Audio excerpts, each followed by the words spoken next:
What's up, big boy? Half Filipino, Half Pinoy. half Uh, Pinoy. Are you a half yeah. a red wine? What's going on, man? Same old, same old. Doing the thing, living life. How was Universal Studios? It's always fun, man. Yeah. Good. The thing about Universal Studios is, I'm just gonna say it. There is zero wokeness there. Zero. Thank God. There's nothing woke at Universal Studios. There's nothing changed. Like they still have like went on the ET ride, right? Yep. And it's still like it's retro cool because it still has the old robotics.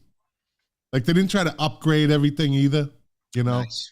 You go into like Toon Lagoon, and I've posted some pictures. They got the old school, comic book displays. Like Flash Gordon has his own burger joint and stuff like that, and it's just a lot of fun. We covered from the morning to the night. We stayed all the way to the Mardi Gras parade. Me and the lovely Dr. Vera. We then we parade jumped. Oh, like we were right at the beginning of the parade. That's like, as the end of that ended, we kind of jumped the rope, and a handful of people just started following the float. Of course. So we were parade jumpers. You think you're in South Boston on St. Patrick's Day? I have pictures of us jumping out there with the Irish Northern Aid Society. Yeah, me and I've seen those, and I've heard some of the stories from some of the other people in the crew. Yeah. So we did. We actually covered 8 miles that day. We walked 8 miles. Good for you. Good for you. That's good for you. Beginning to end. To end. Had a great time. Then came back. It's just a 2.5 hour drive. Nice. We stayed up there Friday night and Saturday night at the Aventura Resort. Oh, that's where I stayed. Hotel. Yeah, it's nice, right? Yeah, I loved it there. Yeah. Had a little dinner on the rooftop up there. Oh, very nice. Very nice. We usually do Airbnb, but this time my wife was like, it's right outside the park. Sometimes it's nice to be on property, Yeah. So why not? So what about you? Bocce. I've been playing bocce on Friday. I'm an old man. Playing bocce with my brother and my uncle on Friday nights. What did I do Saturday night? We did something good Saturday night, but it's escaping me at the moment. And Sunday was chilling around the house. Okay. All right. Well, and cheap segue here. And I was able to get I'm excited to say that we were able to book Stephen Staffieri, who will be Steffi. I'm going to actually ask him how he wants us to say that. So in a minute. So this is very exciting to have him coming on the show. However, I want to jump into a couple of quick updates. Somerset Ave tree is staying. Okay. All right. Yeah. Is what it is. You'll either, if you are, excuse me. Look, it's not a hill that we're going to die on, as I always say. It's unfortunate for the homeowner. It's unfortunate for the homeowner and the handicap because they're going to have to either cross the street or there's going to be some inconvenience. It's going to be barely ADA compliant, and there'll be at least one parking spot lost. Yeah, so, they made their decision, and so that's that. That's over. We move on now. That is over. Maybe we can all join hands and start helping other trees in the town, and we could find trees that are a nuisance and keep the fight going. That's the thing. There's tons of them. There's a lot of nuisance trees. Yeah. So the people are going to be. There's going to be more. That's not an issue. What did Bill the Shill Schmidt, the head of the board of health, what did he call the chicken coops? They were a what nuisance? An attractive nuisance. An attractive nuisance. We're not done with Bill the Shill. No, there's a meeting this week I'm going to go to. I'm not sure if it's going to come up because it's already been voted on, and I know that Vasily wants to try and do something. I'm not sure what avenues or recourse he has, but stay tuned for that. Yeah, we're going to talk more about the chickens aren't over. We're not done with the chickens yet. I want to know why they dropped it from 12 to 6 also. I want to know what the rationale was behind that. Poop. Too much poop. Yeah, I don't know. We're not done with that, but that's kind of not. Maybe we'll hit it after Well, it would be segment with nice. It Steven. would be nice if we could have the conversation here. Like, okay, why do you want this versus why do you want that? But that'll never happen, unfortunately. It'll never happen. No. Maybe some of that's my fault. We'll find out. Yeah. Then later on in the show, I have a couple. I have a good, a little bit of a list of things that I'd like to address. I think you'd be interested in these. For people that might not know, Todd and I don't always, like, before the show, get together. Like, I haven't talked to him in like 5 days. Not even today. It was text messages. So we don't really, sometimes we just kind of come to the show with our whatever issues we have. And then it's always good. I like the organic conversation of the other's response rather than a preconceived, notion of what we're going to talk about. Okay, here we go. This is, and then you say this. This is not I won't say well produced, but it's not a produced show usually. So I got some things I want to run by. I think you'll be interested in. Oh, good. But, yeah. So tonight, I had this. I don't want to call it a premonition. I guess this idea to bring back some local athletes on the show to share some of their stories, because right now in Winthrop and in most communities, with the young kids are dealing with mental health issues. You have athletes in Winthrop, especially, or small towns like Winthrop. The fans are screaming for them all the time, whether it's football, hockey, basketball, baseball, or all of them. If they're playing, whatever sports that the athlete is playing in. And then sometimes you disappear off, and maybe not disappear off, but you go to your next thing, and that might be college, obviously. And it gets a little bit quieter for you. You're not like you're kind of not necessarily a number, but not what you were in Winthrop, and that can sometimes cause issues. So I thought it'd be a good idea to try to bring on some of the folks from the past. Stephen Staffieri being one of them. He was on the 1983 Winthrop Vikings Super Bowl team. He ended his varsity career with 33 wins and 0 losses, 1 tie. His last game as a Winthrop Viking football player was a 14-3 victory over Zavarian. He had 211 yards rushing that game. Super Bowl game, 211 yards. Now, look, there have been some great athletes that have come through since, but I'm not sure there's been anybody that can carry the mantle even close for Steven. And with that said, why don't we bring him in? I have a trivia question for him too. All right, without further ado. There Steven. He is. How you doing, guys? 211 yards. How many games did you get 211 or 200 plus yards? Do you remember? Well, what you don't know is I did that with torn ligaments in my ankle. There you go. Now we know the rest of the story. Yeah, I literally. I don't know if you guys know. Remember, who's a foot doctor in Winthrop?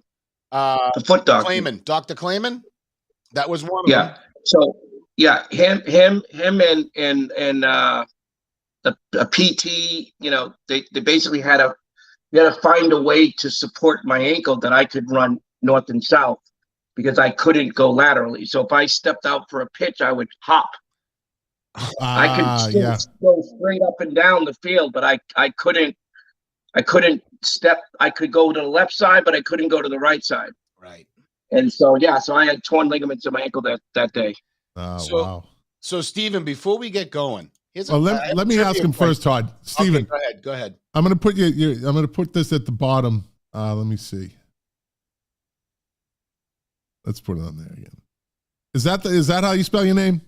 You need an I on the end, I think. No, actually, it's a PH. Steven is with PH. PH. Okay. All right. Last name. And for everybody that probably has a question, why do I have an I at the end of my name? Going old school, my family's origins, obviously, they dropped the I when they came over. They dropped the I, and I wanted to acknowledge that, and I added it back. I don't know, maybe 20 years ago, maybe longer, 25 years ago. Good for you, man. Maybe longer. Nice. Is that better? Yeah. That's better. Yeah. Yep. All right. So Steven, Yes. Zavarian's defensive backfield was blessed with an athlete who went on the star for the Boston College basketball team before playing 14 years in the NBA, including 6 with the Boston Celtics. Any guesses? Oh, shoot. Spud Webb.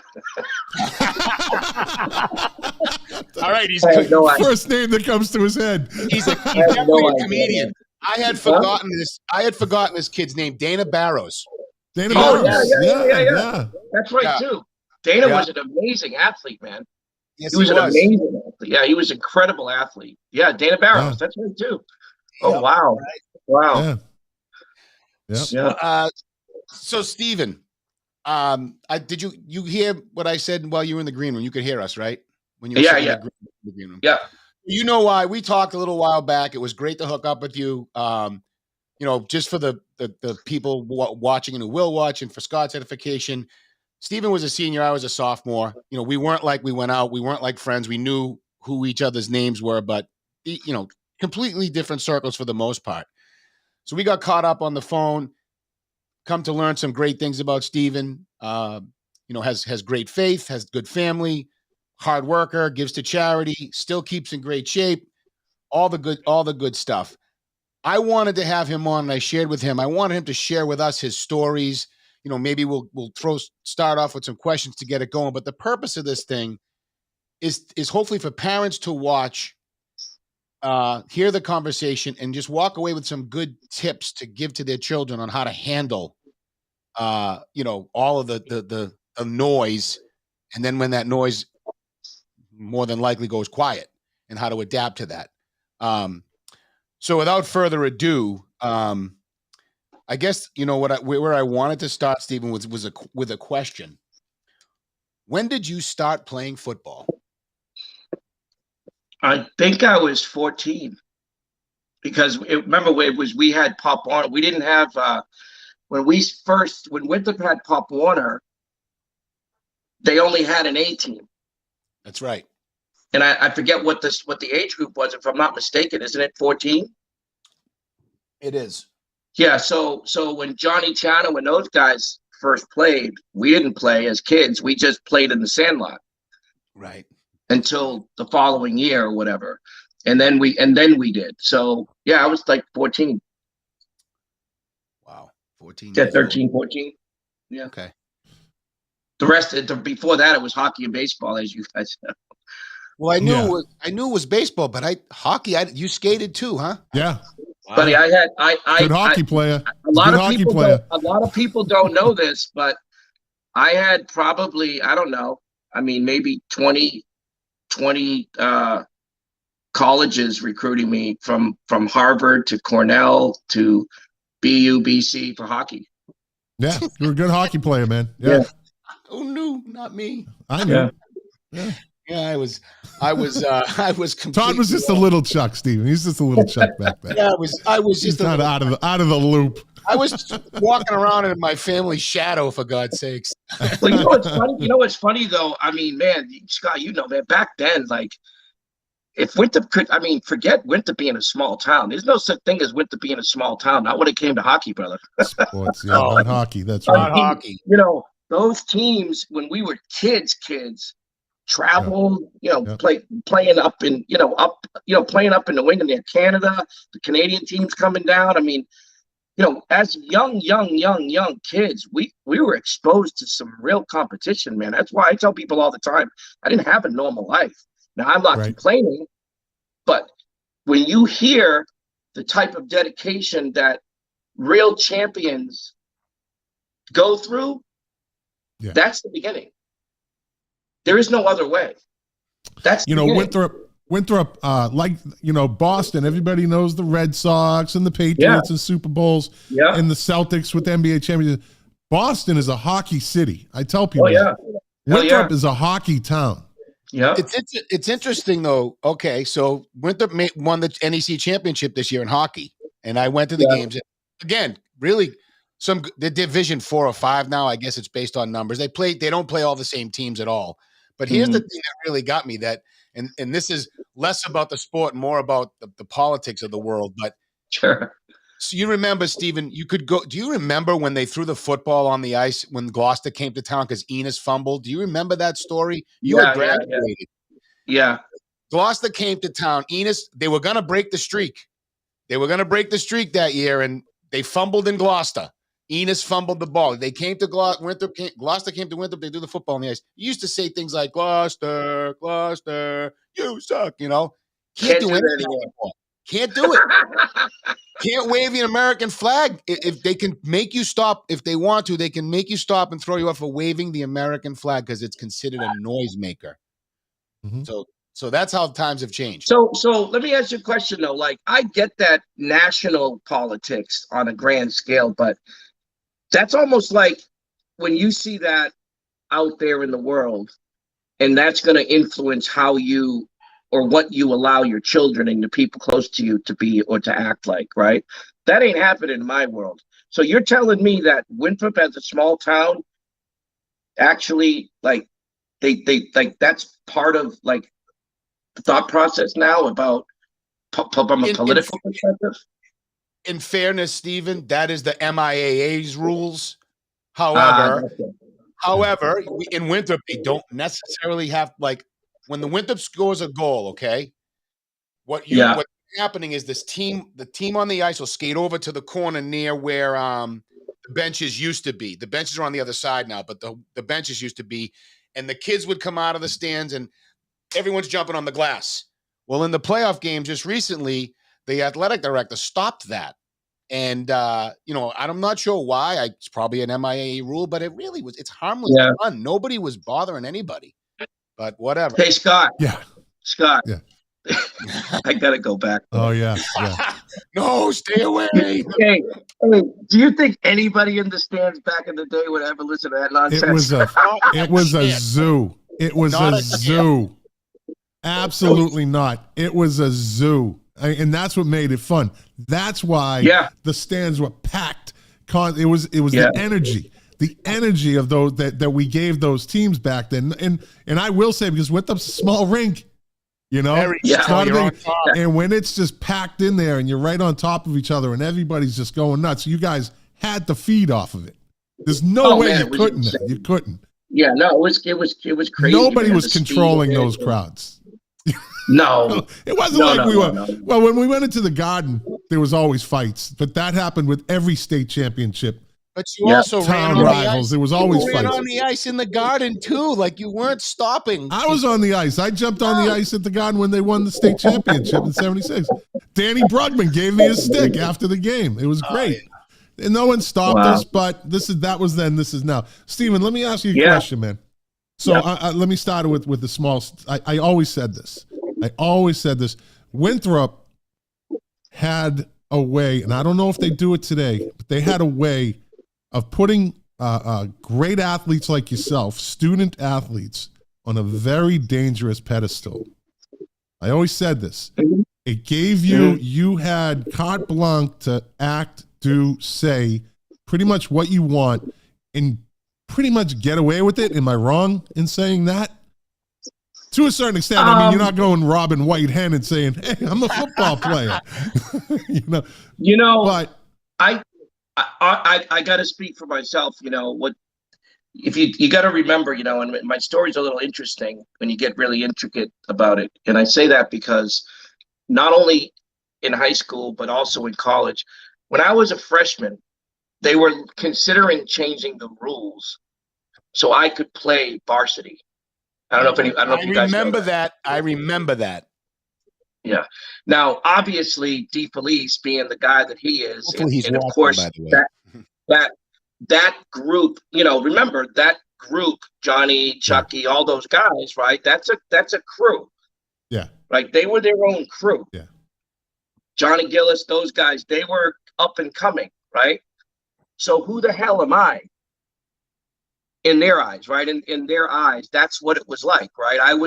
Who's this kid, right? We don't need him, kind of thing. And so DeFelice put a stop to that. Said, no, we're not going to do that. Just, whatever. It died out. It didn't happen. My point is, the following year, I was the only kid that I don't know if it was me and Richie Drive or just me. I don't remember exactly. But I do remember I was the only one in the, on the team that played. So all of my buddies, classmates, brothers, and older brothers became my friends. Now I'm going to school and I'm getting my balls busted by my friends because they all think, well, on Friday night, they're not getting invited to these parties, but I am. Yeah. They're not being invited. And so I had my own friends would be breaking my balls like, here comes Mr. Wonderful. He's going to hang out with his new friends and this and that. I had to put up with that shit for a long period of time. And I'm saying that because as a young kid, I think that the uniqueness of that experience for me always left me alone. When I went to college at the University of Miami, I started as a true freshman. I played 4 games as a running back, and I played in every game on special teams. I don't know what measuring stick anybody might think that's a downward slope, but that's not a downward slope. You know what I'm saying? No, not at that school. National championship team. Yeah. What's crazy is, though, I'll tell you something that was really insane is I never really knew what it was to lose. No, you didn't. You didn't. Even from a young kid in hockey. We've lost, but then we came back and kicked your ass. You know what I'm saying? And won the tournament. So you have losses, obviously. Otherwise, you wouldn't be normal and you wouldn't have experiences. And we've had tough games and close games and stuff like that. But I think, again, I always got to say it, man. The coaching we had was unique. Those guys were different. They were like a gang. Those coaches. And they the were football also, coaches especially, Yeah, and they were also they made you work. Yeah. DeFelice made you work. He had that discipline, man. He had that, and he had a great crew with him. Yeah. Coach Fusilla, all those guys. They had some really good, solid people. And I'm saying that because as I've moved on in my life and played at the University of Miami and then had some opportunities after that, I've been around some incredible people and some great coaches. I'm telling you, they had the pedigree. Yeah. They had that then. Defa was a natural born leader. Yeah, with no doubt. No Absolutely. doubt. Winthrop was blessed to have him. You want to talk about coaching? So my junior year, I think it was junior. It's all melding together. We got our asses kicked by Walpole. It was my junior year. We got our asses kicked by Walpole. And we go in the locker room and we're getting off the bus, getting changed, and the door slams and in comes coach. And I'll just make the long story short. We got thrown out because it was a men's locker room and he didn't see any men in there. So Stephen, you have an unbelievable sports career in Winthrop High School. Never really lost. Never really understood how losing, felt. You lost a couple games in hockey and but football, you didn't lose, right? In high school? No. Right? And then going to college to take my first loss. Yeah. So now you move on to college. You leave Winthrop, you leave the bubble, you leave the pedestal, the sports pedestal that you were on. You had no clue what was going to be coming at you when you left high school, right? You had really no idea what you were looking at when you went down to Miami, because that is a whole nother world. You start getting into the big time college. You didn't go to a junior college. You didn't go to a small town. I would honestly say, Timmy Millerick was a mentor of mine. Okay. I've shared this when Todd and I had spoke, and I know it may appear or seem that way, but I was a lot more prepared for what was to come than a lot of people understood. Just because of the way I operated, the way I thought, Timmy helped me prepare me mentally. And I learned how to train and how to prepare and things like that, and diet and all that stuff. And I think, even with all my visits, Coach DeFelice was very, very considerate. It's so funny. People would call the office sometimes and they'd say, they talk to him about recruiting me or something. He's like, no, he's not. He's going to Division I. Bye. Like, the phone. Sorry, no. Like, Yeah. And right in front of me too. Like, so I'm sitting there going, what is this guy doing? Right. But, you know, I hear what you're saying, but man, I was not in any way, shape or form, unafraid or well, I wouldn't say you were afraid. You were never afraid. No, I hear what you're saying, but I'm saying I think like the and again, I think a lot of it had to do with the way that I was recruited and the way that it was taken very seriously, where a lot of times people go places and they get all they show them the girls and the this and the that, and things were handled very differently when I went out there. Very businesslike.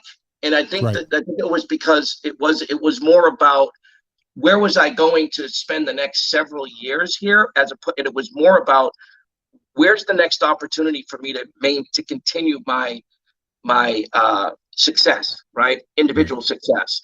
And I think that was the thing, and I don't think it, I know it, because the guy that recruited me, Tom Olivadotti, who was with the Giants and I mean the Dolphins, I can go on and on and on. I'll never forget. He said to me, I think it was my junior year when I was injured, he literally said to me in the spring, and he says, because I brought 5 guys from the East Coast to the University of Miami. He says 4 of them were drafted in the first round. He says, or, the first several rounds. He said, there's no reason you couldn't have been number 5. He says, you should have been redshirted. Now, go back. Tom Olivadotti was supposed to get the head coaching job. Instead, Jimmy Johnson got it. So there was a lot of things that happened after I got there. Yeah. A lot of things that changed a lot of things. So, I think it was really the alone thing. The first time that it really became overwhelming to me was when I got hurt. My guys, remember now, there's 100 guys. 45 travel. I started as a freshman. So here we go again. I'm rooming with true freshmen who are guys that come in with me, but they're all friends with each other and I'm traveling every week. Now I get injured and I'm home alone because I'm not part of their clique. And that's when shit got really complicated. Because you're right, to your point, if you're doing what you love and you believe that you're at the right place, you made the right move, there's no room for anything else. It's when it stops. It's when it stops, you don't know how to handle it. And even just being injured, right? Everything, time stops and it becomes overwhelming, like really overwhelming, right? Because all you're supposed to do is listen and keep doing what you're supposed to do. Meanwhile, you're supposed to keep going to class. You're supposed to stay focused. And I think the biggest part of this is it's bad enough that as an individual, you grow up wanting to be this athlete, and then you become this athlete. And then, as to your guys' point, everybody's feeding into it, right? So you're creating this illusion, and you're creating you're creating an identity that is what you do is now becomes who you are. Yeah. And that's for everyone and anyone that knows you. That becomes your identity. And then you go to a bigger stage. You go to a bigger stage. And let me tell you something. I didn't like the idea that, I'll tell you what's different is when you're a feature in high school, and now you're a cog in the wheel, right? Facing the crowd. Yeah. Listen, the number of pros that come out of my class that freshman year, 26 scholarships were given out my year. Out of 20 senior year in high school, you're talking your senior year. You're talking your senior year in high school, Stephen. Yeah, 26 of us at the University of Miami. 26 scholarships were issued at the University of Miami in '84. My freshman class, Michael Irvin, Brett Perryman, all those guys, right? Yep. Out of all of those guys, 15 of us were mentioned in Parade All-American. 15. Wow. All on the same team. Yeah, so when you talk about, what's really insane and what's really incredible is, yeah, man, you go to a place where there's a little bit of a culture shock. You know, we tucked away in our own little communities and have had very little exposure to, you know, and I mean exposure in a big way. You know, 90% of the guys on the team were black. You know, and I'm talking culturally, not just necessarily changing color of skin, but culturally. You know, you got, you know, coaches are hillbilly. You know what I mean? And you know, and, you got, and what's funny is you put a lot of these guys, like they would always they would room guys from the East Coast with each other. My roommate was from Jersey. Okay. Danny Stubbs was from Jersey. Yeah. Right. Yeah. You know, those guys. Paul O'Connor was from Jersey. All those guys. So they do a good job of trying to do all of that. But you realize, and I'll tell you, man, what's so beautiful about the sport is you realize that everything about race and differences means absolutely zero. Nothing. You got a mission. That's it. It means absolutely nothing. And I've seen guys literally hate each other off the field. I'm talking about guys just don't dislike each other. They wouldn't have anything to do with each other. But on the field, total different ball game. And so, you know, I hear what you're saying, but I think really that part that really can overwhelm you is, you know, is that you are alone. And that's where the maturing starts. And that's where the choices begin, and the personal choices. And that's where that insecurity creeps up, right? Because what insecurity is there when every day you get to thrive, to prove yourself once again to everybody who may have doubted you. If you had a bad game the week before, that's okay. I'll get it back this time. But when you can't do that, and your identity is tied up in that, and you can't express that, it's dangerous. So Stephen, what I know we have at least one mother of a football stud here in Winthrop watching, or will watch. What advice do you have? Any advice to give to parents who have young children who are maybe special and excelling right now, and you know, you could see a future with them? What advice do you have? I'll give you an example. You heard of Anthony Palmer, right? Yeah. Well, his son Anthony Jr. is an outstanding goaltender, better than his father, and he's probably going to go places. So, to kids like him, to parents like his, how do you what do you say to them? You know, when I was in finance for 10 years and did some little bit of investment banking and stuff, I had founded a company called togopro.com, which was a recruiting tool. And I had a bunch of really big names involved that were going to do analysis based on video from the talent pool. And we were going to offer it free to the colleges so the scouts could take a look at players in different parts of the country that may have been first tier, second tier, third tier, but maybe they wouldn't fly out to see them, but they would be able to see it, you know, virtually, because they'd be able to see the video, and the video would be graded by guys that knew the sport and were good evaluators of the sport. And the reason for that was to be genuine and be transparent and honest with the parents of these children, because if you're not measuring up, get out of your head, man. Like, you know, nowadays it's a little easier to tell somebody, you know, you're good, but you know, I think you'd be really good staying here or going here or here or here or here, and enjoy yourself and have fun and be able to focus on your education, be able to enjoy the game like you enjoyed it in high school.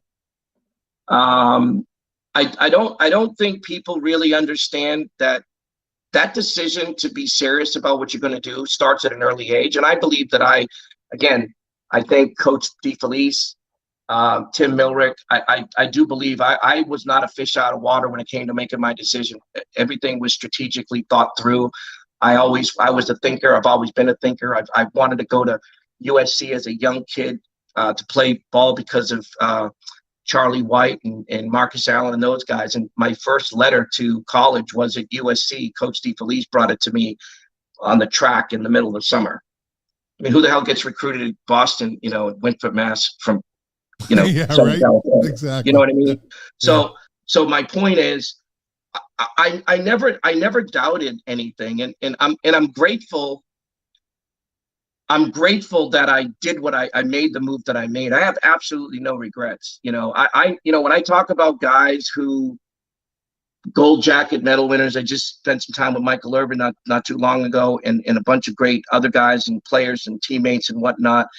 To know the things that they do, that they did, to know that I did those things, right? Not because we did them. I did them. I was one of the 5-6 guys that stayed after practice when the practice was over. I wasn't the one running to the locker room to get off the field. You know what I'm saying? So when it comes to stuff like that, I think that if I was to give a young man or parents advice, I think that you got to be honest and evaluate your child for real. Like, literally, put the freaking clippings away. And by the way, I never read my own clippings. I was never that person.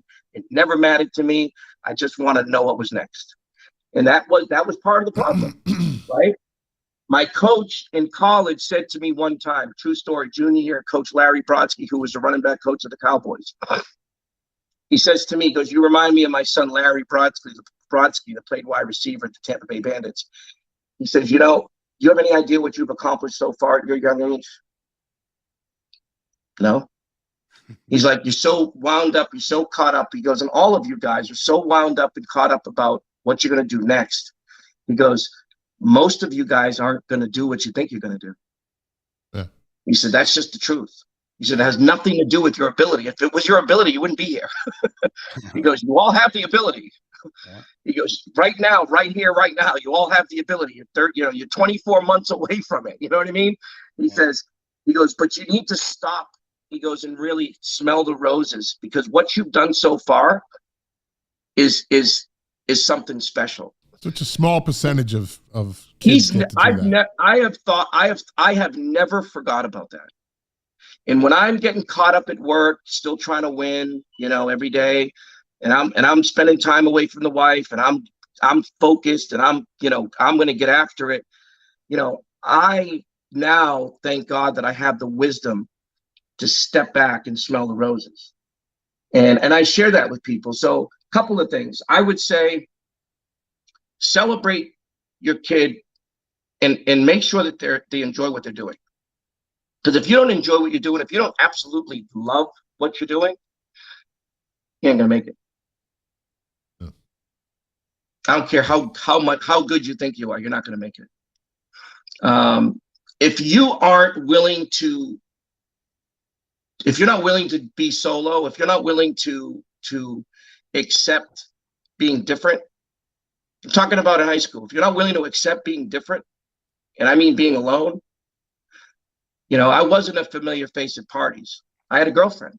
I just happened to be that guy. I'd rather be with my girlfriend. I might show up for 30 minutes, an hour, and then leave.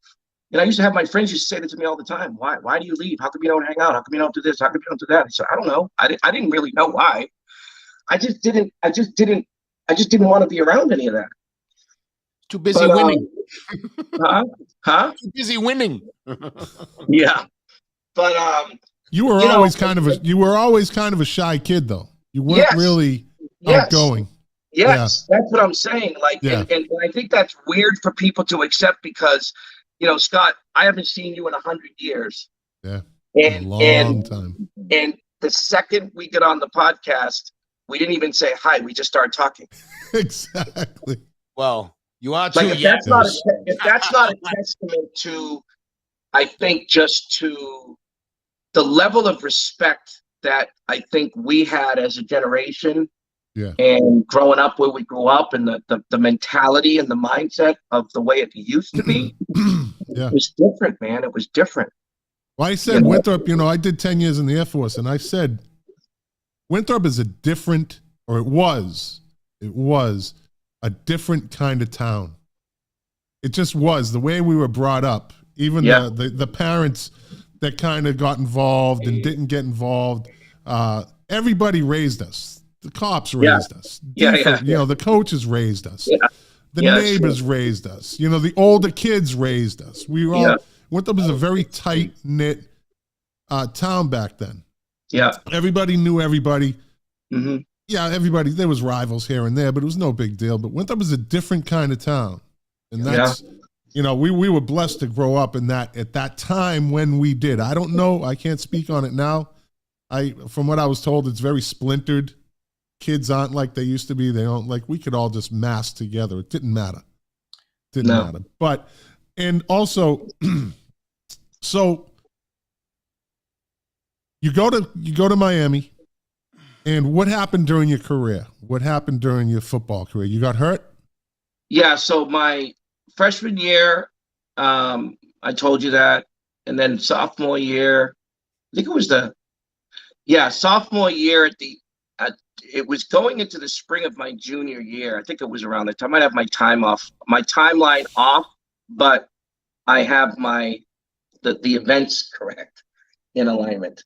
So I injured myself in practice, blew out my knee, and that was tough, man. Like I said, it was tough. Coach Brodsky was like, when they seen it on the film, said they saw my knee go to the, like, I made a cut.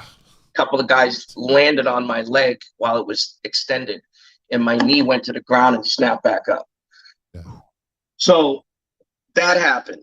Now, as that happened, and you guys probably know, there's 5 deep in the backfield, right?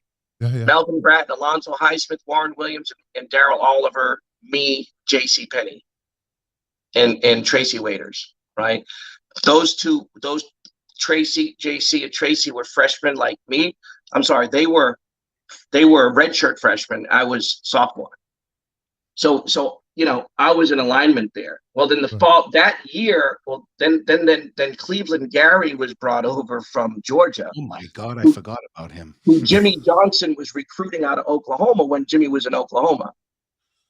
So there was some politics and stuff going on there as well, but so I got injured, and then going into the spring, that was a big year because now Alonzo left. And I'll never forget. And then Cleveland comes over. Cleveland breaks his ankle, right? So, but the previous year, if you look on the depth chart, I actually was ahead of him on the depth chart. And then this happened. And our injuries were similar in terms of recovery time. He had an ankle thing and I had that.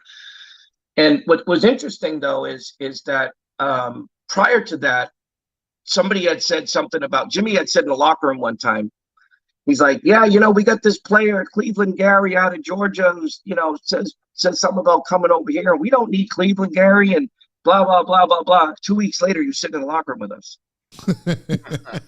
My dad, for anybody that knew my dad was not shy.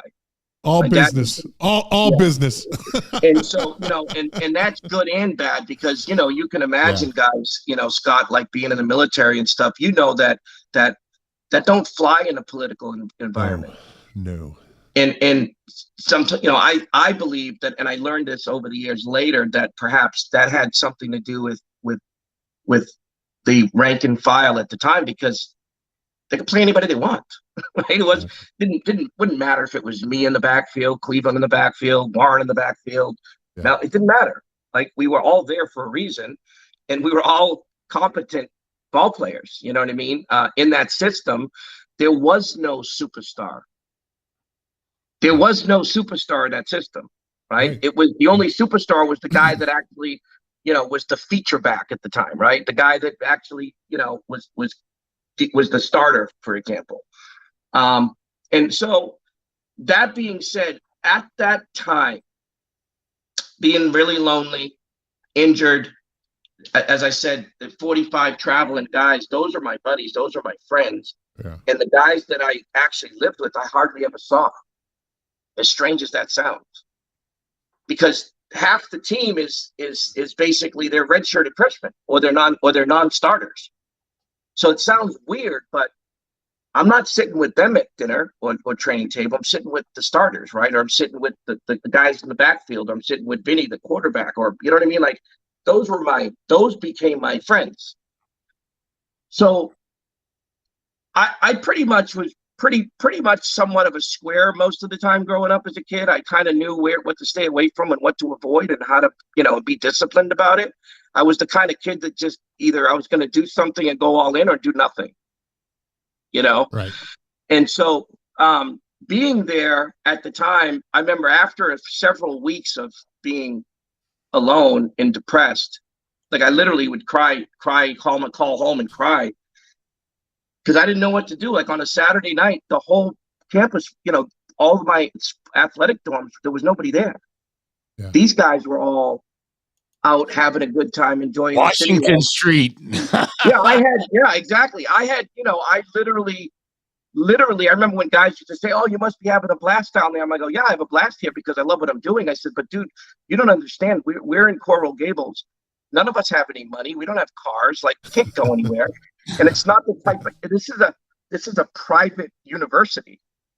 The people that go here are very wealthy people. The only poor people are the athletes. So when you're stranded with nowhere to go and no money, and your team is playing and they're out of town, like, dude, that's a freaking lonely place to be." Yeah. And so then, of course, one thing led to another. I decided that I would, a couple of guys invited me out. I went out and, I got a taste of the nightlife. That was the first time.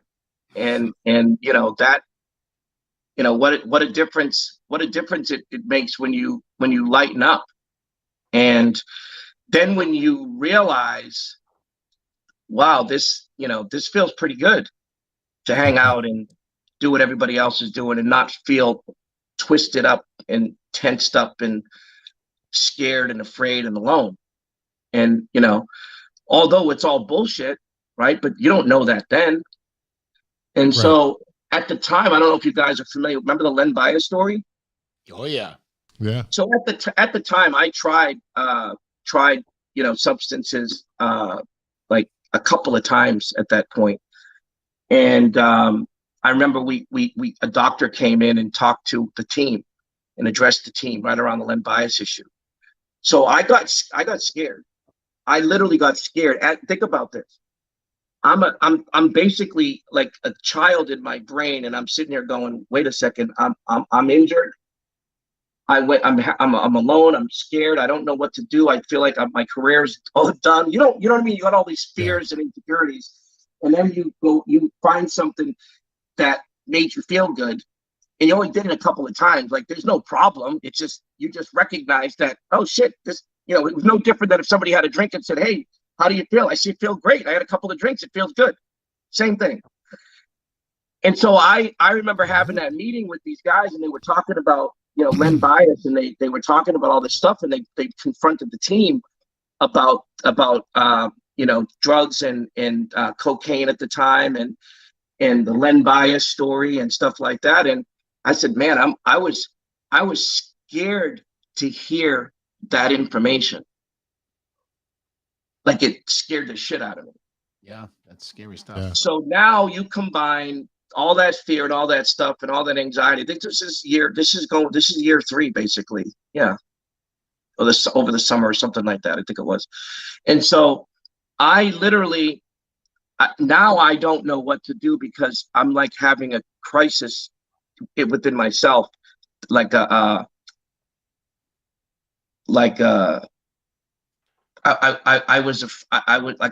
thought maybe there was something wrong with me because I liked it.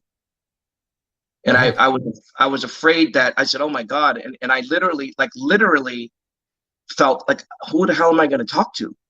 And come to find out, some of the biggest superstars on our team were been doing this shit for years. Yeah. For years. I won't get into that, but for years. And you see, when some of them went into the NFL, some of them went to Cincinnati Bengals. You probably heard the stories. That didn't start when they went to Cincinnati. No. Not down in Miami. Not in the 80s. They were making Canes jokes, the Miami Canes. Yeah. So check this out. So now I basically said to myself, who can I talk to? Like, I'm messed up in the head right now. I don't know what I'm coming and going, Mike. I'm scared to death. The only relief that I get from that anxiety was I went out a couple of times and I tried this substance, and now I find out that it could kill me. Oh my God. Like, that's what it was. Yeah. And so I said, I need to tell somebody, I need to talk to somebody. I wasn't calling, I didn't need to talk to somebody because there was something wrong with me or I was scared that I couldn't control my, had nothing to do with that. It was the simple fact that something that made me feel good just killed somebody. Yeah, and you're a young kid, man. Yeah. You're a young, look back now, how young you were. Yeah. How naive you were, you know? So check this out. So we have a pastor, a priest on our staff. So I'm thinking to myself, who the hell am I going to talk to about this? I don't talk to anybody. Like Scott said, I don't talk to anybody. Yeah. Like, are you kidding me? I'm going to tell somebody this and God forbid they take it the wrong way. And then what? Somebody's going to make something more out of it. So I've got all this shit going on in my head. So I'm thinking, listen to this. I'm thinking strategically, I'll talk to Father Leo because he can't tell anybody shit. Little do I know. Oh, no. So yeah. I tell him with confidence exactly what I told you. Exactly what I told you. There is no problem. He even asked me, he goes, do you have a problem? Are you? I said, no, not at all. I said, I'm just telling you what I did. And now all this news and Len Bias dying and it's shaken me up a little bit. And I just wanted to talk to somebody about it because, I don't have plans on doing it again. I'm just telling you, that's it. I did it like twice and it made me feel good. And of course, if this didn't happen, who knows, in my mindset and the way I was thinking, maybe I would have done it again if it was in front of me. But the point is, it's not, and there's nothing wrong. I'm just sharing a moment and explaining how I feel. Come to find out, so I'm thinking, it's going to be between him and I. So fast forward, he ends up calling me down to Coach Johnson's office, and so they end up talking to me, and he brought it to Coach Johnson's attention. Now, let me step back for a second. I come to find out now later, years later, at the time, there was some issues with some of the ball players on the team. And they were big name players. Yeah. And they were keeping it under wraps. So what do you think, me telling the priest what I told him, what do you think that does when they're trying to keep something like that under wraps? Yeah. You just told somebody. Yeah. It creates opportunity for them to take action to demonstrate how much they care about their players. Yeah.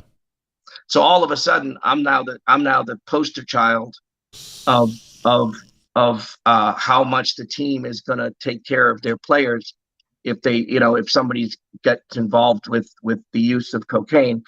And again, I tried it twice. There was no problem. So I go to a rehab facility under an assumed name. Nobody knew I was there. Nobody knew. A rehab? They sent you to rehab. Oh, this is all to go through the motions, right? Yeah. For them. Yeah. So like I said, I went to a rehab. It was like 10, 20 grand a month, something like that. It was insane. And it was one of the best experiences of my life. It was, I'll tell you something. People who were in there, actors, professionals, judges, lawyers, doctors, there were no Skid Row people in there. So that really opened my eyes. And of course, because any type of therapy or any kind of program like that, if you go in with an open mind, you're going to get something out of it. And so by the grace of God, it took the stigma off of it. Because for me, it's like, bad enough that you feel like, well, what can I do? I got to do what they tell me to do. Like, I can't push back. I mean, I told them exactly what I told them, exactly what it was. There was no problem. Then I come to find out, that there was some specific players, starters on our team that had major problems, big time problems, that they didn't know what to do about it and kept it under wraps. Well, I come forward So it was easy to say, see, this is what we do with our players, da, da, da, da. But it was all under wraps because I was under an assumed name. Yeah. And so, fast forward anyway, now, after that, I mean, that's just a chapter. That's just a page in the chapter of my life at that point in time. So I come back and, nothing's changed. I'm playing and everything and all that. And so after the injury, I remember going into my junior year when they have you running for the scouts. Jimmy was supposed to medical hardship me because I got that injury and I had not redshirted. So he was supposed to medical redshirt hardship me. Well, after all this happened, I was called to the athletic center to train for, to take that psych test for the NFL scouts and to run for them and lift for them and test for them. And I'm like, what are you talking about? I'm not ready for that.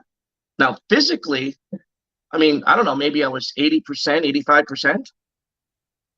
But mentally, I wasn't prepared. Like I would have prepared for that. You know what I mean? I would have been mentally prepared for that. So they call me to the Heck Center, Athletic Center.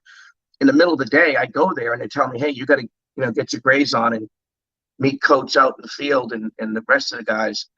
What are you talking about? All the juniors, all the to-be juniors need to test out and do all this stuff. And I'm like, what are you talking about? I'm supposed to get a medical hardship. I'm not doing this now. I'm not ready. They said, coach told me to get you in here. He goes, bring it up to coach later. Bring it up to coach later, Coach Johnson, and it just never materialized. We'll talk about it later. It never happened. So now we go to spring ball, and I have an amazing spring.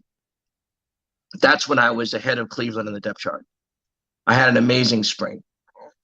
And I'll never forget, after Alonso left, the media came down and they're trying to make a big deal about Cleveland. I remember Alonso, I can't remember, he did an article with the Miami Herald and they literally told me, he says, you need to watch me. He said, everybody's talking about him. What about him? You know what I mean? He says, he's number one on the depth chart right now, not him.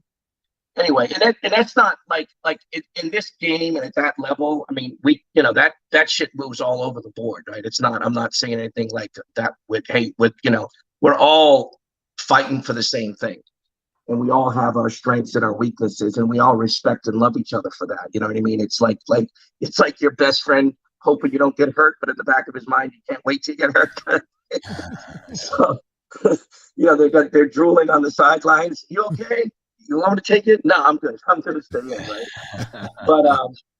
But yeah, I mean, and now here's the crazy part. So I end up, I started feeling like going into my senior year, I said, all I need to do is get some field time. That's it. That's it. I already proved I can do what I do. I just need time on the field.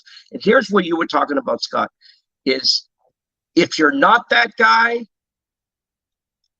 anywhere, you're not that guy, right? In talking about in terms of media, promotion.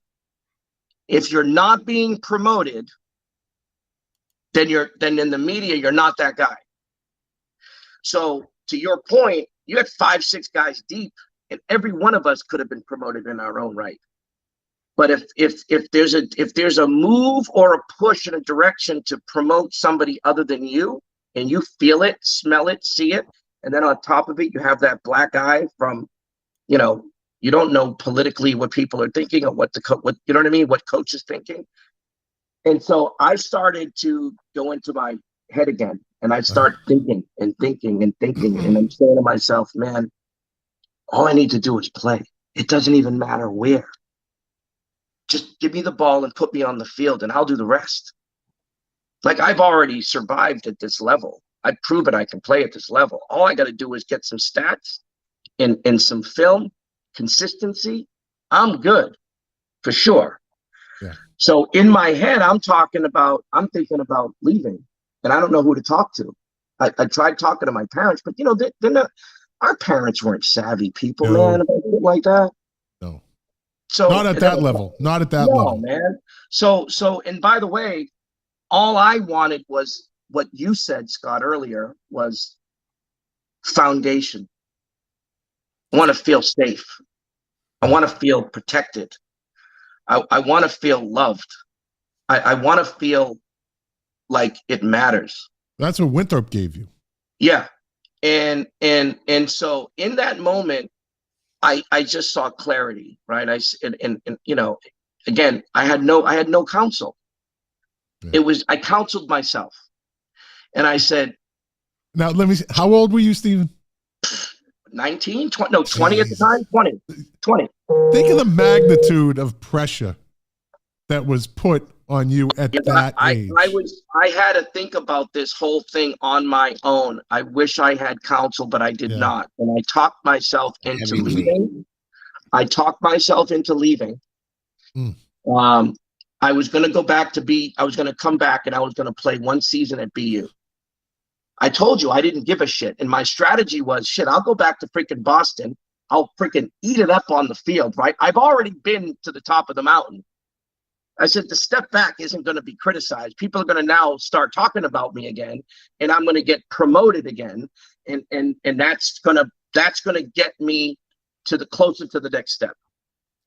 So I left with a place to go. What was the process when you left? Let me tell us. Yeah. What was that process? I honestly don't remember the details, but I remember contacting somebody and you know, of course they were going to see me. Of course they would have me on a visit, you know.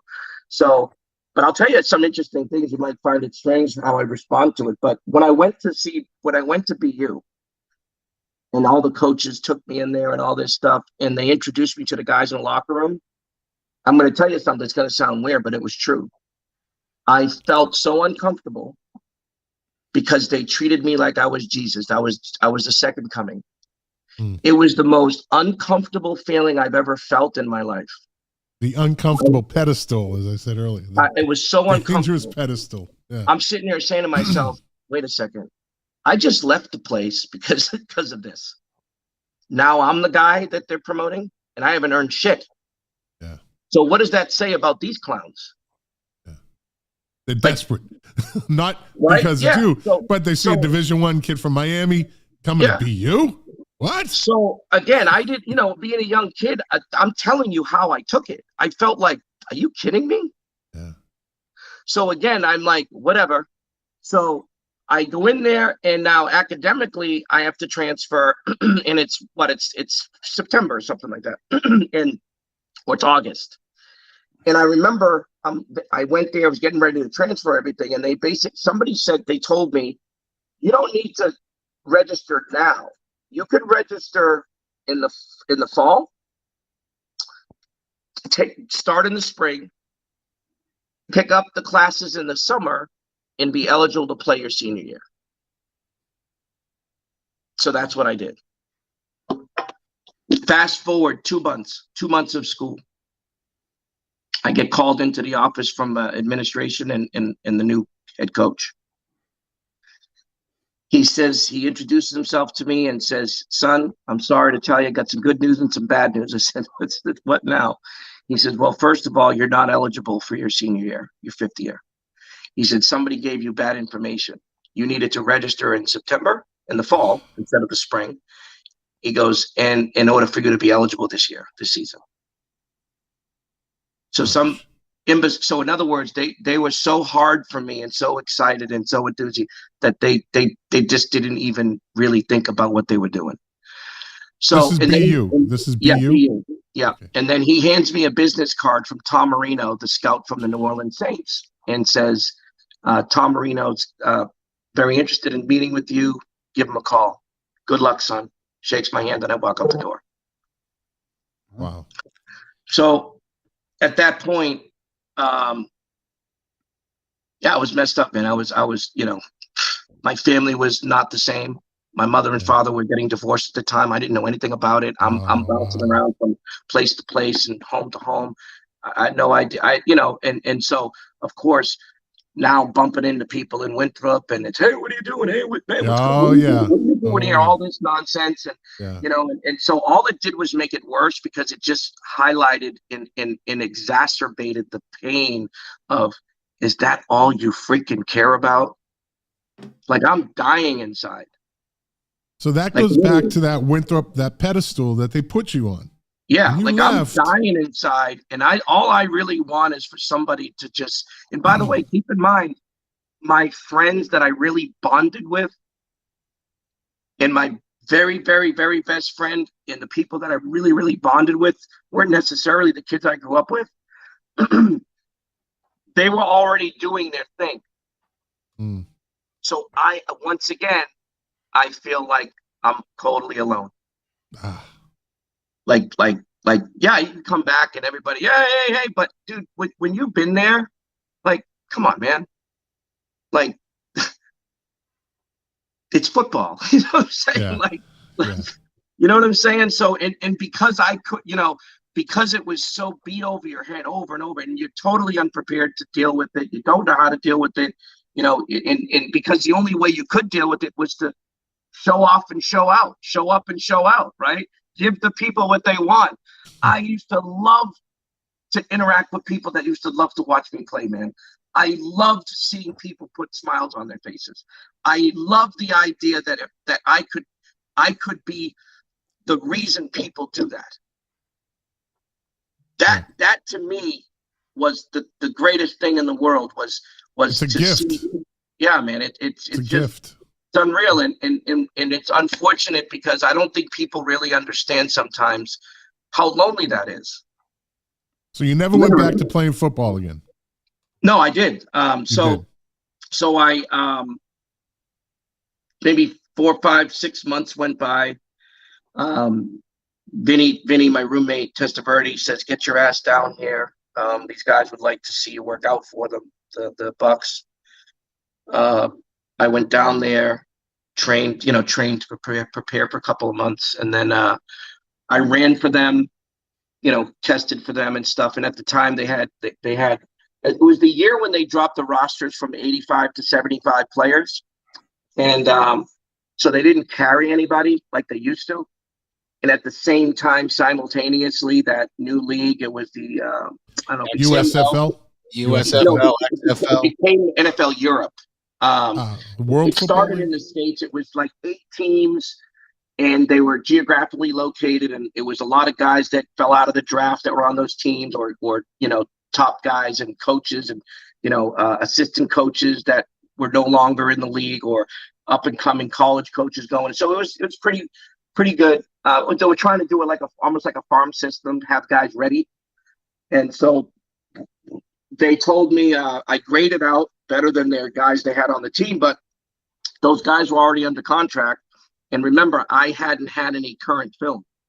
What year was this? I think it was like 92, okay. 91, 90, maybe. No, it wasn't 92. It was like 89, 90, around there. Okay. Because remember, I missed my senior year. So that would have been 88. So right. 89 or 90. Yeah, somewhere around there. So yeah. So, I mean, I graded out. They said, you look great, but we don't have any film. We have no current film.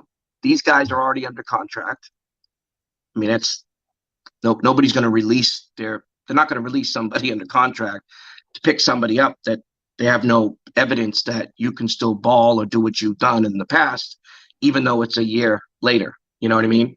And then, of course, on the heels of an injury, same, you know what I mean? So They said, listen, get a hold of your agent, get picked up by one of these teams and get yourself some film, and we'll see you next year. So I played for the Palm Beach Renegades and had a good year. And the third to last game, I tore a hamstring, and I never had a tear in my life. I tore a high hammy. Ouch. And that year, I received a letter. This is, talk about irony. I received a letter from Jimmy Johnson inviting me to minicamp at the Cowboys. and of course, the Saints with Tom Marino. And it was nothing I could do about it. And what's funny is, you would think, even after what I've just told you guys, the story with Jimmy and stuff, it just lets you know that business is business. Oh yeah, totally. And when you get a letter an invite, like that's not an invite to somebody. By the way, my running back coach was the running back coach of the Cowboys back then. The wide receiver coach was my wide receiver coach for them. The administrative assistant was the administrator for the Cowboys. Bruce Mays, who was our academic advisor, was the advisor at the Dallas Cowboys. I can go on and on and on. So the whole freaking he took them all with him. Yeah, took them all with them. So for me, that letter was number one. I needed that. I needed that because of all the uncertainty and all the doubt, the political bullshit, and they remembered you. What did my dad say to this guy to piss him off, and what, all the things that you can't possibly know. Yeah. Like, said to me, this guy, like, this isn't an invitation. This is, hey, we want you on the team. As long as you can continue to do what I know you were capable of doing before, let's see.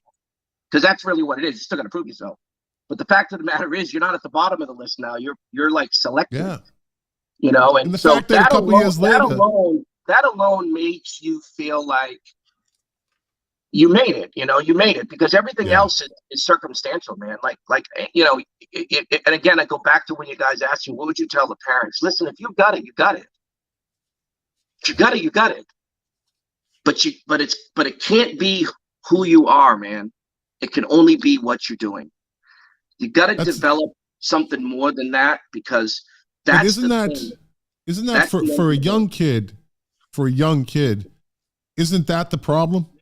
They don't know who they are. They don't know, they see themselves as everybody sees them.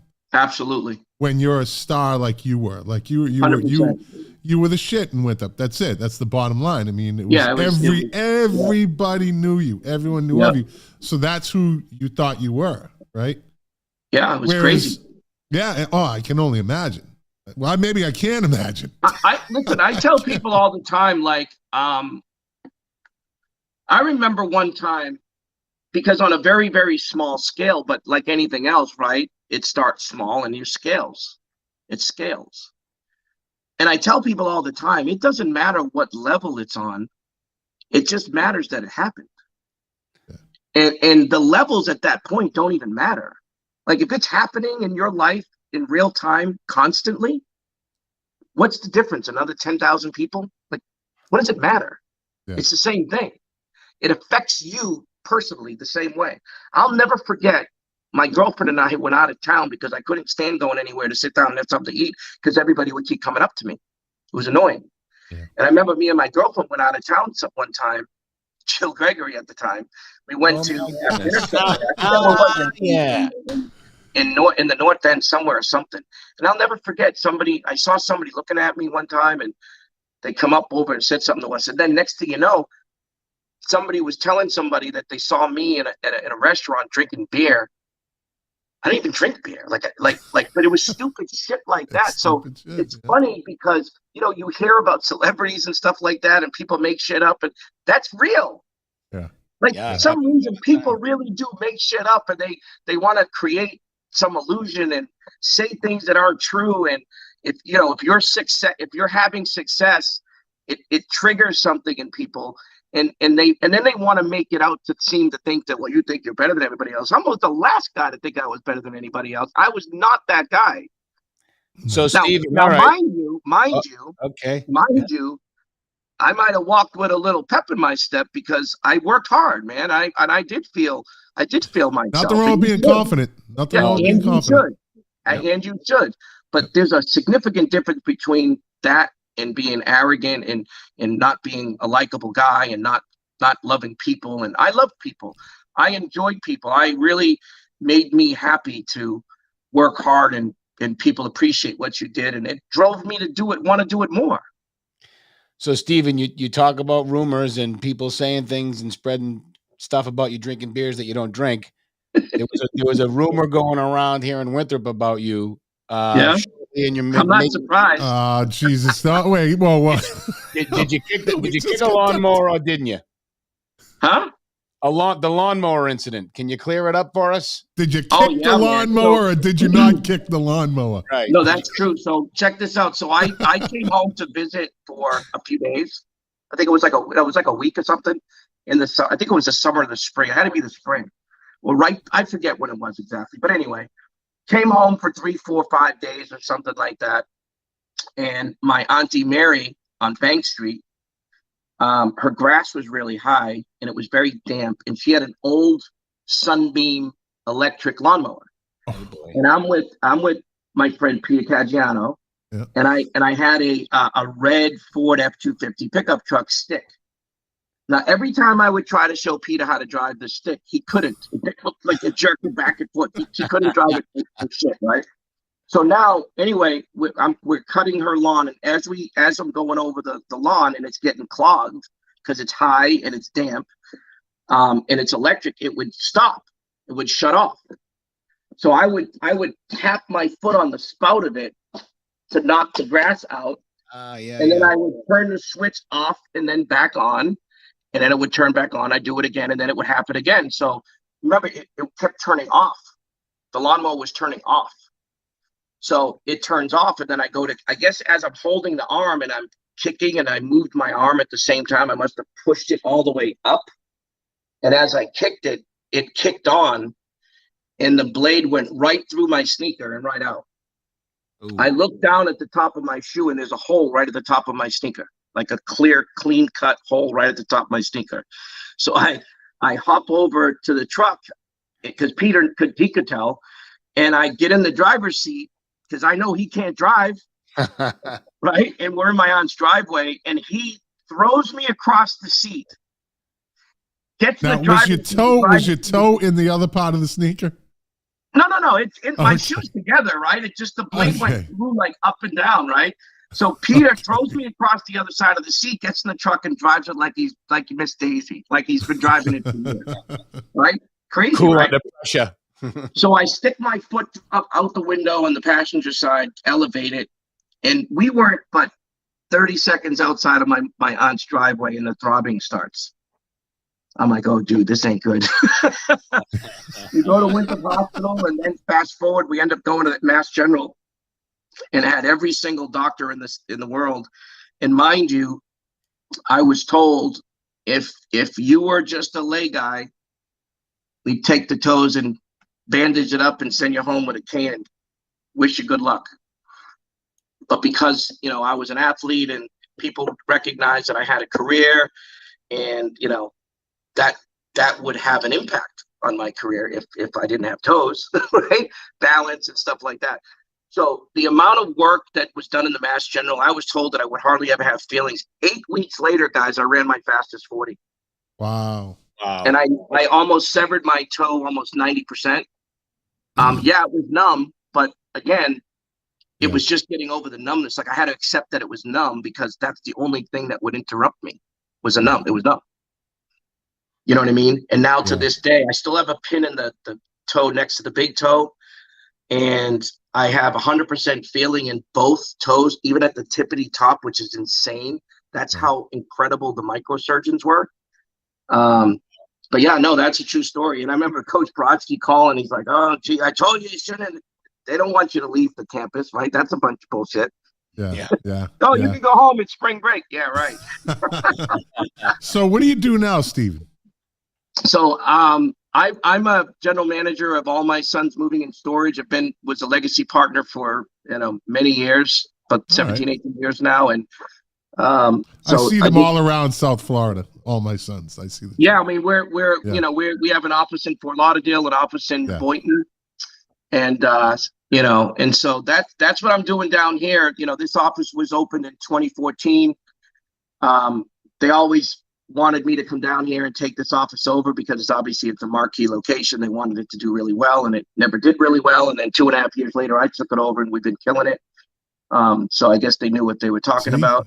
all that competitive nature, everything that was brought up through your life brought you to this, and now you take it from nothing to something. That's it. Yeah, but I'll tell you, like I told Todd. The best thing, the thing that inspires me the most is that I get to see a bunch of young 50 people, a team of 50 guys that I can inspire, teach, coach, train, and help, build a culture and teach these guys things that that not many people have been blessed to do, you know, to be coached by some of the greatest coaches on the planet, to have played ball with and amongst and against some of the greatest athletes in the world, to know what winning really looks like, and to have learned from the losses, both on the field and off the field, and realize that, you know, everything it takes to be a winner and a champion doesn't go away just because you had a big loss. It doesn't go away just because you feel depressed. It doesn't go away. The problem is when you don't have somebody who has experienced or been through some shit to tell you, hey man, snap out of it. You're not the first, you won't be the last. And there's a way out of this, right? And it's just, let's just find you another vehicle, because that champion still exists. But when it's constantly repeating itself, you know, hey, when are you going to play again? Hey, what about this? What about, you know, that's all that you, and then it's reinforced by the public. It's tough, man. It's tough. To your point, guys, you're a kid. You haven't emotionally matured yet. And that's all that you wanted to be, was to be great, you know, and the feeling of giving people a little bit of what it feels like to be great is amazing. It's like a drug, you know. It's fulfilling, but it's also dangerous, because, you know, if you're not developing your inner self at the same time along the way, if people in your life aren't helping you to develop your inner self, well, self-awareness too. A lot of self-awareness. You gotta have some strong people around you. I would recommend that, you know, you have people outside the sport. Yeah. You know what I mean? Perspective. Not fans. Right. Like, no. People who really gonna tell you, put you in your place. Yeah, perspective. They give you perspective. Oh, yeah. Shit. Oh my God. Uh-oh. Did he fumble the phone? Did he fumble the phone? He's not Enos. Staffieri fumbled the phone. Steven? Uh-oh. Steven. I hope he's all right. Well, it's a technical difficulty. Oh, yeah, he's disconnected is what it is. I think we just disconnected, yeah. Well, that's what it is. We're at an hour and 22. Holy moly. Yeah, well, it's a good show. Yeah, it was. It was a good show. Did you while we're here in no man's land, you had some things you wanted to rattle through? Well, we're going on an hour and a half. I know. Yeah, no, it's a great show. Great story. Yeah. Great show. I just wanted to, I was told that they finally put 2-hour parking signs down the Winthrop Center. They did. They finally did that. Yeah. Let's see. Hold on. Yeah, I have a bunch of stuff that we can save it. Yeah, and at the top of my list is drain the Winthrop swamp. Oh boy. The Winthrop swamp. The Board of Health has become part of the swamp. Oh. There needs to be change in there. There needs to be fresh blood, fresh brains, fresh eyes. Fresh something, because this whole thing that Bill Schmidt pulled with with the chickens, just arbitrarily doing this, that's way too much. That's I think beyond the Board of Health reasonable and logical thought. Yeah. Board of Health has too much power. That's it. Yeah, and the other two Googling things and trying to use that as their proof is really, I mean, you can't get much more Bush League than that. You know what I mean? Like, arbitrarily just doing this, and there's no recourse. Like, the town council, someone should have say over him. Someone appointed him, so somebody, he answers to nobody evidently. Bill the Shill Schmidt, head of the Board of Health, evidently doesn't answer to anybody. Maybe we should have Jim back on. He can explain to us, because he is the guy. Well, they have to. I mean, if he makes a decision, you have to have cause to remove him. I'm not sure. Well, the guy's made an arbitrary decision, and there's no recourse. Like, his word is final. There has to always be a checks and balance. Nobody in that town, or I should say, in town management, town council, anything, should go unchecked. There should always be a checks and balance. Agreed. Evidently, Bill the Shill Schmidt, head of the Board of Health, is there's no checks and balances. He just makes a decision, and they go, oh, that's Bill. Oh, okay, let it happen. Somebody should be able to step in and say, Bill, wait a minute, I don't agree with this. He's an appointed position. He's not an elected official.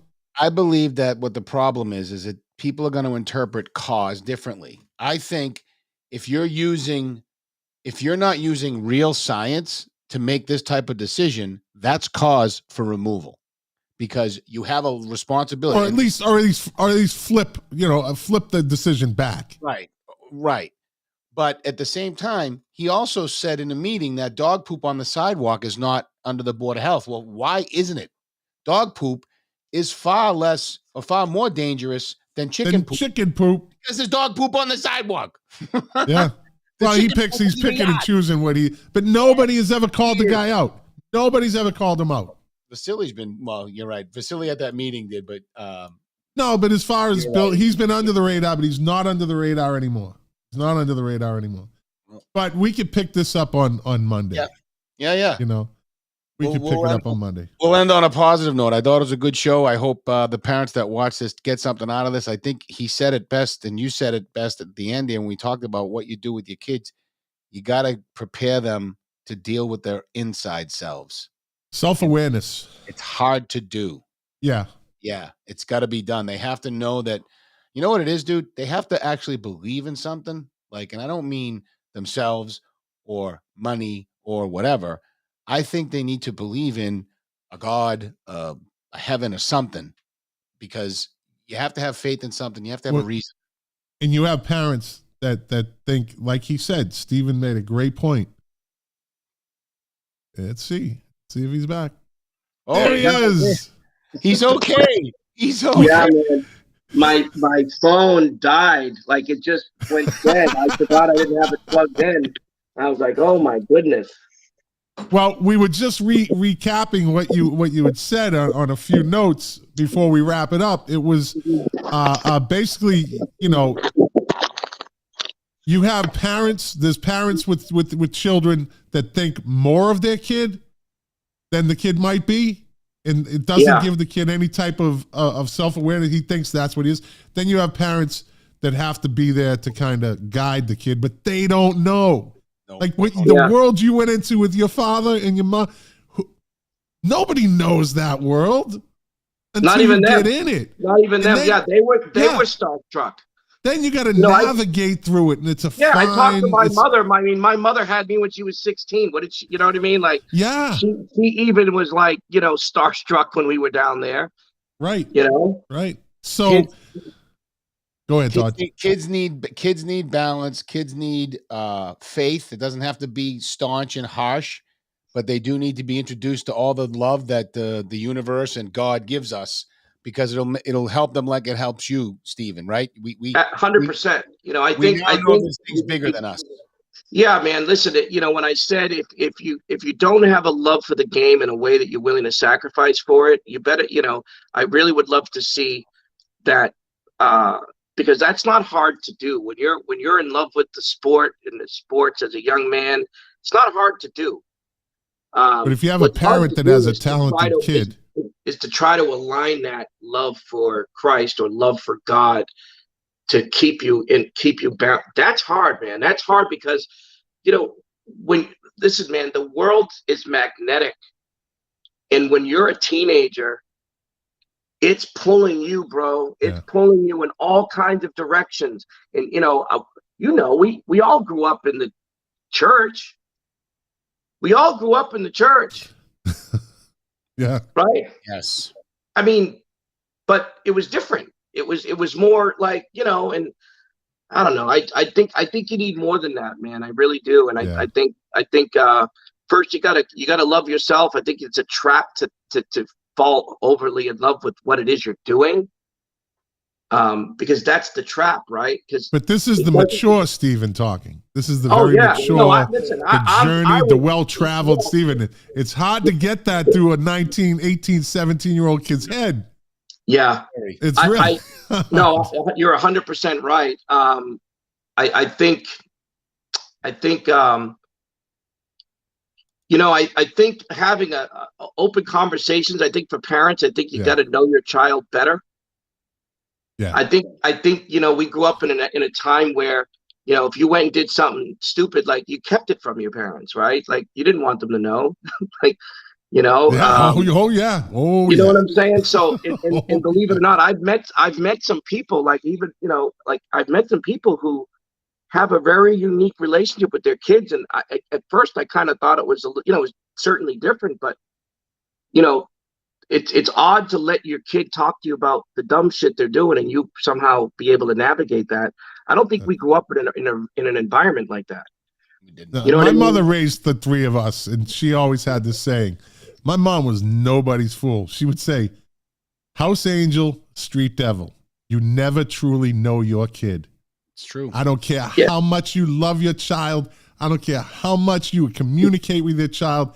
You never know you're the real kid, because the kid that I see, she knew it. My wife, my mom was nobody's fool. She said, you never know, and maybe you don't want to know them either. Be happy with the relationship you have with them. My grandmother was like that. My grandmother was like that. Yeah, yeah. So I don't know, man. I don't have the answers, bro. But I'll tell you. If you have good people around you, I think you just got to pray on the fact that I think that my journey allowed me to experience things at various degrees that in some cases allows you to, as a testimony to living a life of not gaining knowledge through living, and we've all had our journeys. We've all had our stories. We all have done dumb, stupid, naive, childish stuff. And it seems like that story's coming full circle, right? Because, it's great to sit here and chat with you guys. He asked me, he said, hey, were you and Scott McLean friends? And I said, no, but I know Scott McLean, just like Scott knew me. Yeah, absolutely. We knew each other like I knew him. And it's funny because I'm looking at him and it seems like it was yesterday. Well, we did do a tackle drill my senior year. We did a tackle drill, and you ran, I got up, we hit, and I said something. You threw the ball in my face. I was like, "You little motherfucker!" you little mother. Yeah, I was different in the uniform. Oh no! Hey, listen, man. There was always respect, man. There was always respect. You were a good kid. You were a solid kid. Listen, man. We thank you for sharing your journey. You had a really amazing, and you're still living an amazing life. You're still involved. You're still, man. You got the same attitude, and good for you, man. A lot of guys, I'll just say it this way. It might not be politically correct or it might sound misogynist, but a lesser man might not have made it to where you made it. A lesser man might have let it beat them. That's right. The diversity, the stuff that you went through. Absolutely. The bad decisions that somebody made for you. You know, at BU or, however it played out. You know what? Your journey. They were all done for a reason. Everything for a reason. Everything was done for a reason. I live by that. Everything for a reason. Everything is for a reason in your life. Everything has a lesson, whether you like it or not. And out of everything bad comes something good. 100%. Whether you like it or not. Yeah. That's right. Whether you like it or not. You know what I'm saying? Because it's not your will, it's his will. That's right. Yep. That's the truth, right? We are the and I'll tell you, at this stage, listen, I told Todd, I have a really, really, really, really strong desire to really do something big for people and help bridge that gap. It doesn't have to be an athlete that was considered elite and, life comes crashing down on him and it's find yourself, drowning in life. And, you don't have any life jackets because everybody around you was hanging on you. Yeah. And so that's what I mean by you need some life jackets, man. You need some people in your life that when things are tough, you can literally grab onto them and they're going to hold you up. Like you don't have to go that direction. You don't have to go down that path. You don't have to. You know where I found that? You know where I found that? In the military. Yeah. Absolutely. I have friends from. You know where I found it? I found it at All My Sons.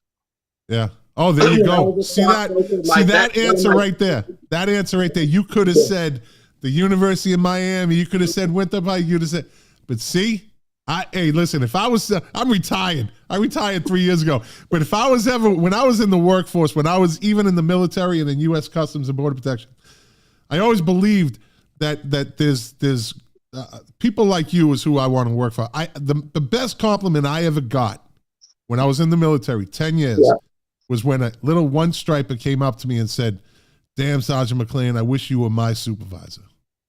Yeah, nice. Powerful. That's the best compliment I ever got. And I got decorated, I got award. But that's all, and that's the kind of guy that you are as a boss. I could tell right now, because you just brought them in. You had no reason to say, I got all that from the guys I worked, the 50 guys. See, that says a lot about you, my friend. It says a lot about you. You're a good man. Very influential friends of mine work in the company as well, and different arenas. One of my closest and dear friend is the number 2 to the founder, and we've got 88 locations now across the country. Yep. And he's been a very wise, steady. He was that figure in my life when I needed the most. There you go.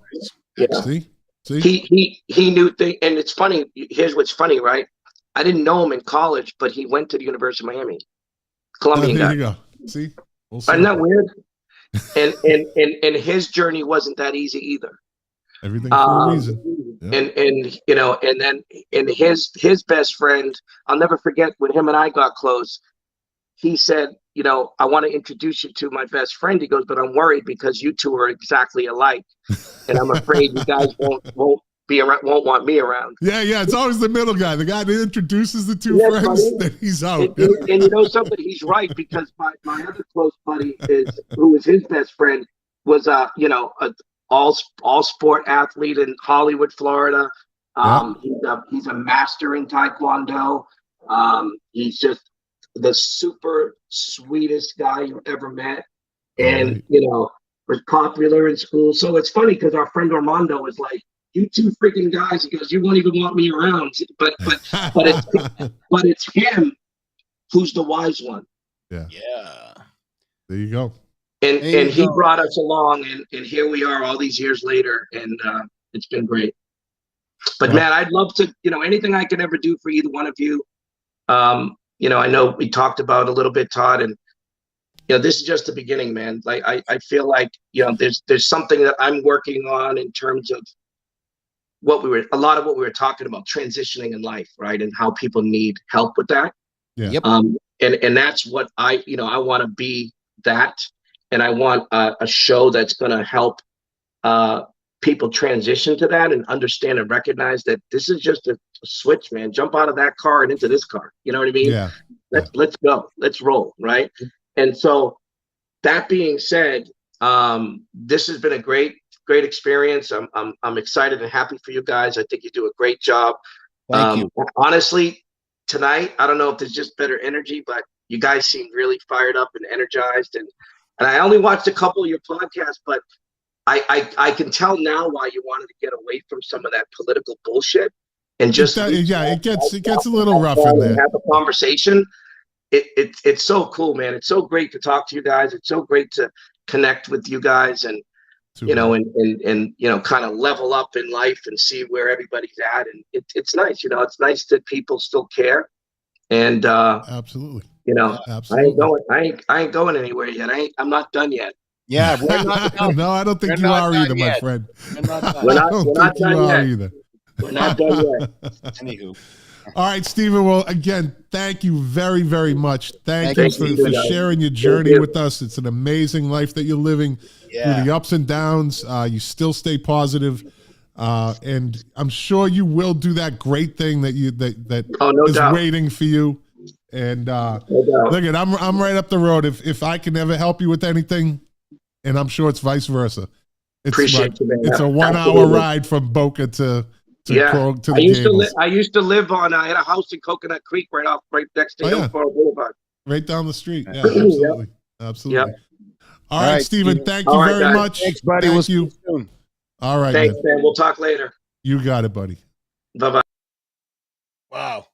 There you go. That was a good one. Good ending. Yes. Yeah, good ending. Yes. Good show. Good night. This is good. Hopefully people will watch this. Again, everything's, I'm not going to say politics is local because tonight wasn't politics. But no, this is a good show. Like you had said it, Todd. You said, let's bring some more human interest stories back into the show. This is a good human interest story. This is a great springboard for parents to have conversations with their kids who might be in that same situation, find themselves in that situation. We don't, as parents, I don't think you have to worry about knowing the nuts and bolts of how recruiters work and all that college stuff. It's more about just having your kid be grounded, right, and understand that he should love himself more than he loves what he's doing. Absolutely, that's most important. Anyway, like I said, thanks everybody who's watching, who's going to watch. We love it. Keep coming back. Tell your friends. Spread the word. We will have more human interest stories. I'm actually digging a little bit deeper. I'm going to keep it quiet because I don't want to disappoint, but I'm looking for another good guest, and I think I got one. All right, good. Keep me. I don't mind being kept in the dark. I like surprises. Well, like I said, everybody, thank you for watching. Thank you for listening. If you like the show, share it. Tell people about it. This can be a light show sometimes. Sometimes it can be a heavy show. It depends on the topic. And tonight was nice and light. You are the engine that runs this machine. Without you, it'd just be me and Todd and, Steven talking tonight. And that's not a bad thing. So we will be back next Monday night. And until then, share this. See you then.